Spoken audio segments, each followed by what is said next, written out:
Hello, this is Scott Herbst. I am founder and president of Six Flex Training and Consulting, and you are listening to The Flex, a conversation show where we talk with people who are expressing their leadership with the intention of you opening access for you to express yours. Today, I am really excited to be talking to Julie Adcock. Julie is the founder and executive director of Kaleidoscope Behavior Analysis and Therapy. They are a company that provides center-based services in Clarksville, Tennessee, as well as in-home family guidance, outreach to schools and other community facilities. And I am going to stop here so that you can hear Julie's story from Julie. Julie, welcome to the show. How are you? I'm great. Thanks for having me, Scott. How are you?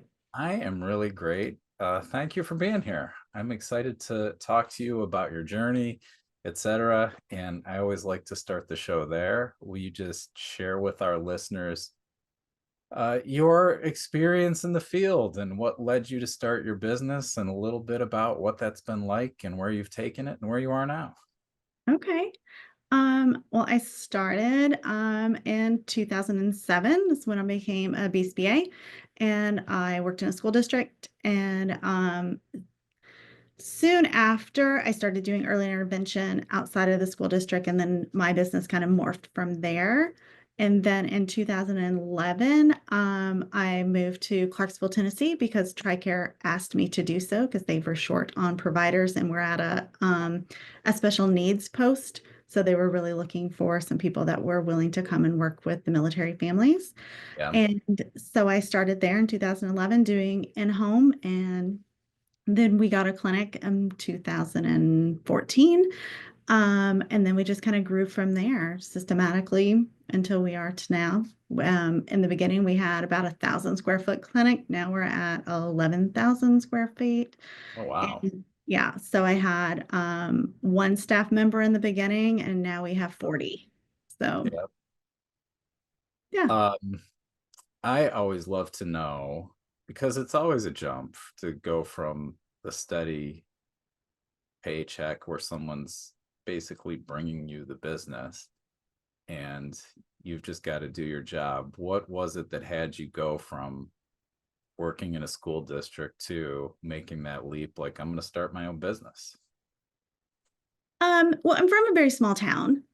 So they really didn't know what to do with me when I was Mm, working for the school district. So I did my part of my internship with the school district, and then they created a position for me whenever I graduated. mm, And basically, they weren't technically ready to have a behavior analyst as a employee. So it just kind of morphed from there. And then I still did consulting for them after I started doing early intervention. They just didn't necessarily truly have a place for a behavior analyst to be on staff. So that's kind of how it morphed is opportunity. And then we just went from there. awesome. And I'm also curious because you've talked about it like it just happened. And I doubt that it just happened, that you went from one employee to a fairly small clinic to now an 11,000 square foot space with 40 employees. What were some of the key markers for you, like the milestones, if you look back on your journey? And I'm curious how you grew and developed to adjust to and move past those milestones. Well, I always say that I'm like an accidental leader, an accidental owner, because it just all more from like see a need, fill a need. That's always been my motto. It's like, and Mhm. you just grow as there's a need to grow. Yeah. And then you mentor others to come on board. And I mean, I started with, they were just BTs in the beginning and started with them. And then they fell in love with behavior analysis and they became BCBAs. And then we grow from there. And that's just how it's been. It's always goes back to if there's a need, we try to fill it, which is difficult. I mean, because over the last 18 years, the field of behavior analysis has changed and the needs have changed dramatically. Whereas, a lot of people are more specialized in like the younger kids, and then, the older ones are not getting as many services as maybe they would have gotten before. So that's kind of where we are, is trying to, and for the future, is finding what our next need is that we need to fill. Mm-hmm. Um, what challenges have you faced as a business owner? What challenges have I not faced as a business owner? Um, that's, as a business owner, you come across all kinds of things. I mean, if you're like, I have a master's in behavior analysis, right? I mean, that's my specialty. Yeah. Business is not my specialty. So I had to go out and find resources and mentors, and then my husband went back to school and for business, and so I can lean on him for a lot of the business Mhm. questions, because there's a lot of, laws and regulation and HR and that you don't learn in, behavior analysis coursework, right? Now, you do learn a lot about OBM and how to, help your employees be the best employees that they can be, but they don't teach you, how to actually run a business. So, Yeah. Say a little bit more about finding mentors. I know that's something I hear over and over again from owners I talk to, mhm. and not just owners, but academics. And I'm curious, and I've found a lot of value in, as a business owner, having people who can mentor and guide me. And some of them are within the field, but actually some of them are completely in unrelated fields, but have something I admired, you know, in I their agree. leadership. Um, so I'm curious how you've one, how do you spot a mentor? Like, how do you say, like, that's someone who I think really has something to contribute to me? And then I'm curious how you build that relationship, and from something like, how do you reach out and establish that? Well, I was very lucky that my grandpa was a business owner. He owned an oil business. So I had him to bounce a lot of, ideas off of, for different things, even if it's a completely unrelated field. But he kind of knew, what kind of headaches that I would have. So I did Mm, have him to ask a lot of questions of, but then, as in for, starting out in behavior analysis, I mean, I still had my professors because I lived close to SIUC. So they were still nearby that I could reach out to them and say, hey, I'm looking at trying to do this. What do you think? So they really stayed on board for a lot of years as a mentor. And then I had other mentors like in early intervention. Um, I had someone I went to high school with who was a developmental interventionist. And so she'd been working in the field for at least like, 5, 6 years or longer. To help me navigate that. So every time that I start something, I look for a mentor that's doing specifically what it is, regardless if it's, someone in behavior analysis or not. I would say that the largest amount of mentorship that I've received over the last few years since COVID is CASP, the Council for Autism Service Providers. I developed so many relationships through them, and everyone is so helpful to be able to help mentor different things. Been looking at developing a school, and I have a couple of people that are in CAST that are like, oh, that's a really great idea. Whenever you get to that point, give me a call. I'm happy to walk you through everything that you need to know to be able to be successful in opening a school. So that's kind of where I find my mentorship through, more than anything now, is through CASP. awesome. I want to underline that point you made, that about finding people who are doing what you want to be doing. Hmm. And I really appreciate that point, that you went to your grandpa, who's in a completely unrelated business, but has obviously been masterful enough in some of the mechanics of the business that you could say, oh, he's got something to contribute, right? And then when you're looking for particular expertise and like a service, then you go to the people who have expertise in that area, whether it's early intervention or developing a school, etc. And so that's something I just wanted to underline for our listeners, that uh, mentor, what makes or one thing that makes a valuable mentor is that they're actually doing what I want to be doing. And it doesn't have to be like in the same area. Correct. Well, Yeah. and I missed out on one of the things, like when I first started my business, I also went through like the Small Business Association SCORE mentors as well. So I had a couple of there that, really helped to design like the business plan and those sort of things. Yeah. Say a little bit more about that, because I don't know that a lot of people necessarily know about that service. Oh, And well, it's not just you found, where did you find it? well, it was in my hometown at that point. But well, you kind of always know what you don't know until you know it, right?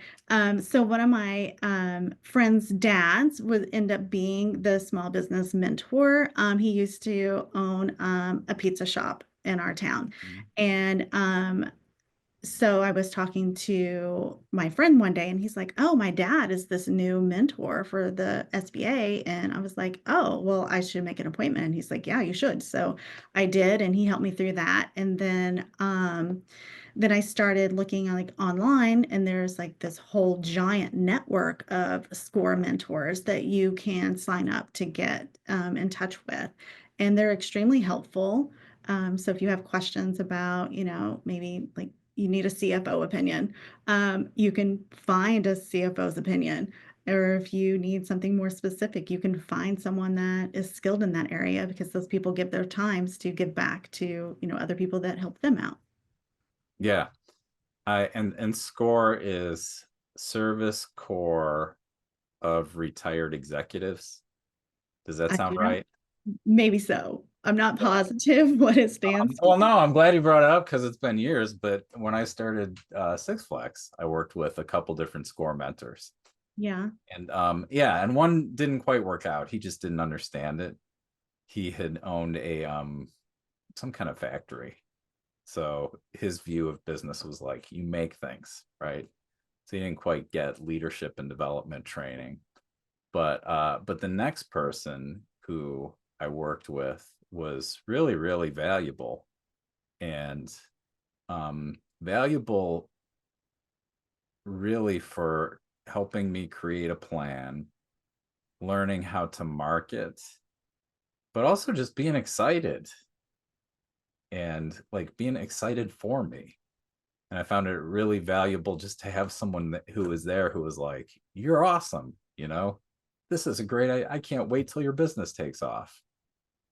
And that is extremely valuable, because as you're building a business or you own a business, they always say it's lonely at the top. And Yeah, it is lonely, right? So you have to find others that have a similar experience, so they can understand where you are and they can give you the encouragement that they wish that they would have had. And, it really helps build up your self-esteem, and so you can move forward. yeah, I think that's a really powerful point. Um, when I went in, one of my mentors, when I came in, uh, his question to me, "Well, who's going to be your boss?" And I was like, "Well, I don't want a boss," but I got what he meant was that like that person who I could go to, who I could have some accountability to, and set some promises, but then also advise me and help me adjust. And having that was really powerful. And I think that that's something I would want listeners to really take away, that even if you're, if you're just brand new and you don't even know where your career path is and you're wondering what it might be, I think it's valuable to find those people who have been there, who have done it, who are really going to empower you. And maybe it is your boss who hired you, but maybe I love what you said about you stayed in touch with people from graduate school. Mhm. and found that they were still really willing to contribute. Like they didn't want to forget about you, right? Um, awesome. Thanks. No problem. I mean, I'm really big on mentorship. I think that everyone should have a mentor, and I think everyone should mentor others. A part of like our core values of, our company, that's part of it is mentor people in your strengths. Um, that's Mm, what we look for. It's like your strength might be, something that has to do with your job, or your strength might be something completely different. Maybe you're an excellent packer and somebody's moving. It's like we just really encourage everyone to share what their strengths are and then to help others in the areas that they're having difficulties. mm. How have you seen that show up in your company and your company's culture? What do you explain what you're saying? So you are intentionally developing a culture of mentorship. Mhm. It's like you have people actually look at their strengths and see how they can contribute those strengths. And Yes. um and I'm curious if, and you may not even see it because it sounds like something that you have always done, but what difference that you see that makes. And maybe it's that you see a difference in your work environment compared with, I know you've been in business for a while, but some other place you worked previously. I think that, your core values are, I mean, exactly core values. They're the building blocks of everything, right? So if you focus on those, then you can be more successful. And one of ours is mentoring others. So that's a part of our brilliance core value. Yes. But it builds, or another one of our values is teamwork, but the brilliance builds into the teamwork because the more that you help other peoples and mentor them, the more a better team that you are. And then that just leads into accountability is another one of ours. And it's like, so if you have someone that's on your team that is mentoring you, then you become more accountable because you want to make sure that they're successful as you're successful. And then our other one is kindness. So that just ties everything together. It's like you should be kind in everything that you do and build all of those together so you're a very unique and cohesive team. And we always say that, you don't have to like each other. You just have to be kind to each other.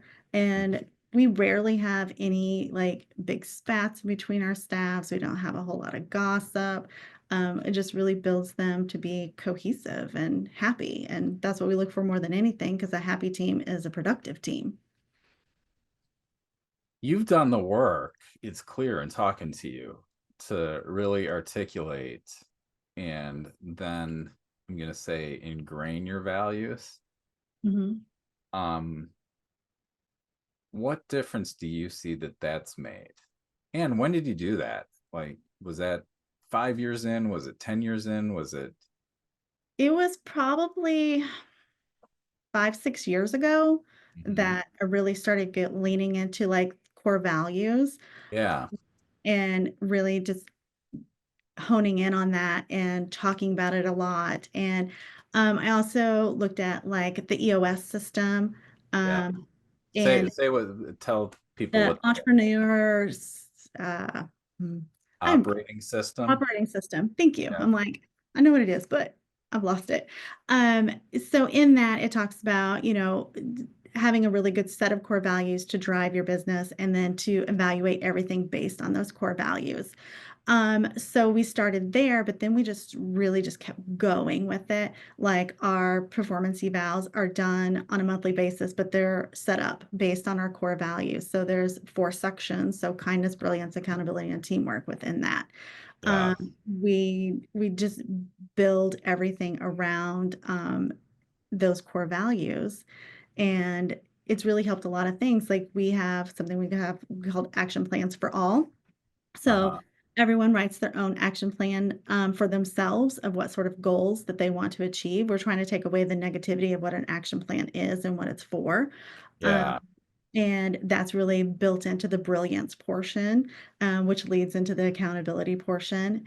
And then we talk about it pretty much on a weekly basis. We have weekly staff meetings and we talk about our values and what has happened within the past week that, falls into each one of those values. And then we have award systems based on the values, and just everything ties back in. And so taking that work on, what difference did you see that it made? It made all the difference. I really feel like before we started doing that, we were very disjointed. It's like, actually, I just did a presentation on core values, and it was talking about just because your company has a value set, until you say it and make it public and live by it, you never actually, it never like materializes. So Yeah. until that point where we're like, okay, it's like we know what we are about, and we know who we are, and we know that we're out to do good work and be good people. But how to take that and translate it so that everyone in your company knows what you do stand for, not what you think you stand for. Um, it really changed a lot of things. It's something that we can lean back into and talk to, and gives you an even playing field for each one of your staff members. So, it's like, let's say tardiness, right? Um, Most people think that's accountability, right? It's like, you were late, that's accountability. Well, not for us. It's teamwork, because if you're late, that means somebody else is picking up something of yours. Either they're waiting for you to make sure that you've made it, or they're, setting up for your client or something like that. It just, it went from just like a thought to an actual, like, real tangible, like, vision. And to see it every day, how it works, is amazing. Yeah. And I love, so you said brilliance, teamwork, accountability, And kindness. and kindness. Hmm. Yeah. I don't want to put words in your mouth, so correct me anything I say that's Yeah, making of stuff course. up, right? But it sounds like you said it made all the difference and it's really tangible. And I'm guessing part of what's tangible is a little hard to talk about, in that it's probably like an experience. Like brilliance has an experience to it, Hmm. and kindness has an experience. I can say something and maybe the words sound kind, but if I'm like being sarcastic, kind of cutting about it, it's not really kind. And you can feel that, right? Yes. Kindness is actually the hardest one to actually, like, catch people doing, Mm-hmm. because it could be kindness or it could be teamwork, right? Yeah. When my BCBAs give out their values tickets, that's the one that they struggle with the most. It's like, well, was Yeah. it teamwork because they helped, or was it kindness because they did this, right? Mhm. Um, but it's really, kindness is just approaching it with empathy. It's like understanding everybody has something going on in their lives and it may affect him that day. So just, if somebody is not saying hi back to you in the morning, don't automatically think that they're mad at you. Just be comforting, and Mhm. later on in the day, go back and be kind and say, were you having a hard morning? Are you doing okay? Can I help you with anything? It's that sort of, culture that we're striving for, is just being where you can, help others out whenever, they're not having the best day. Awesome. The thing I really want to highlight for our listeners is that this takes work. And I think, I don't know all, but I talk with a lot of business owners, and most of them talk about company values. And, they'll struggle with an employee and talk about how that person doesn't align with our values. And a lot of times when I dig a little further, I'll ask, well, okay, what are your values? And they actually don't know. And so it's not actually that oftentimes that this person's behavior doesn't align with our values. It's more like I just don't like it. And I can't really say why. And what I'm hearing with you is that you've really done the work to actually, well, okay, what are our values? What is unassailable for us or Mhm. unnegotiable? Um, and then also done the work so that it's a living, breathing practice versus something that you did and it's on the walls in the conference room, that it is actually like something you experience when you walk into your clinic. It's definitely something that you experience. And then we also, whenever somebody is struggling, we'll go back to the values and be like, okay, we'll just do going back to the EOS. It's like rate them plus, plus, minus, or a minus, and kind of Mhm. see where they're struggling. And Yeah, then as a team, we'll go through and be like, okay, what sort of things can we do to help them in this area? And maybe it's not their direct supervisor that needs to be the one that goes and helps them. Maybe it's somebody different. And so we'll just go through and see who is the best fit to help them achieve that. We're not always successful in that and trying to get where, we're helping them out to be able to meet the values. But I would say 9 out of 10 times we're able to, because we're attacking it in a different way. We're not coming at it as a punishing. We're coming as like, how can we support? How can we give scaffolding? How can we align people better? Maybe we didn't communicate the best whenever we hired them on. Maybe we need to give them more training. It just depends on, where it is, but we're always willing to help people um, be able to stay because we want everyone to stay. I always say we don't hire to fire people. So we're always looking at ways to help everyone meet our expectations. awesome. Um, Before I ask you where you're headed next, I am curious, is there anything I can tell you're really proud of your values? Mhm. I appreciate that. Is there anything else you're proud of that you want to share with our I listeners? Sure. I am proud of my staff more Mm. than anything. I say, I'm like, I truly have a really great staff. They help out from all kinds of different things. Like just recently this week, we have three getting ready to go on maternity leave and one that is going to get married. And a few of my staff members help me like design an entire like baby shower, wedding shower thing. So they're willing to like jump in and be creative and create games and then they're willing to do pretty much anything to be of assistance. They always want to learn. They're like, what can I learn next? We have level systems. So like, okay, what can I learn next to help me move through this level? Um, I don't know. I cannot even say, how wonderful that they are because there's not enough words to say how wonderful that they are. Awesome. I appreciate that. I hope they will appreciate hearing this when this comes out. I'm pretty sure they know. So at Excellent. least I hope that they know. We're getting close to hitting the time we like to keep it into. What's next for you in your business, and what do you think it's gonna take from you in terms of your own growth and development to match that? Well, first of all, we're gonna navigate multiple maternity leaves at the same time. Yeah, And then And then we're going to go and work on our growth plan. So what we're looking at is developing, like I said earlier, a school and maybe a developmental preschool along with Mhm. that, developmental like inclusive daycare and trying to branch out a little bit more into different areas of children that have additional needs, but maybe don't have a diagnosis or don't qualify for ABA services and traditional means. Yeah, So that's our next big step is trying to develop that and get that started for our community because that's one of the needs that we've seen a lot lately.